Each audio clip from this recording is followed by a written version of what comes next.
जय जवान जय किसान। खरेखर अमे 3 पाक साथे कर्या था।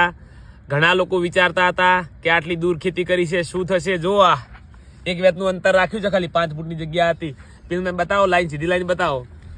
खरेखर एटલું बेस्ट कोबीज थयुं छे के साइडमां अमे विचार्युं पण नहोતું કે આવું કોબીજ થશે। મરચા પણ ખિલખિલાટ ઉભા છે, ચોળી પણ રેડી જ છે। આપ સૌની દુઆથી બધું જ સારું છે, પરમાત્માની કૃપાથી બધું જ સારું છે। તમે પણ આ રીતે 3 પાક સાથે કરો, 2-3 પાક સાથે કરો, ગમે તે કરો। ભલે હું તો કહું 100 મહિના રાતના ના ઊંઘો તો ચાલશે, પણ ગમે તે કરી અને તમે પણ બોલતા થજો કે ના ભાઈ ખેતીમાં સારી આવક છે। અને આપણે એ જ કરવાનું છે કે જે લોકો એવું કહેશે કે ખેતી એ કાળી મજૂરી છે, ખેતીમાં કોઈ વધતું નથી, એવા લોકોને બોલતા બંધ કરવાના છે। તો આવો સૌ સાથે મળી।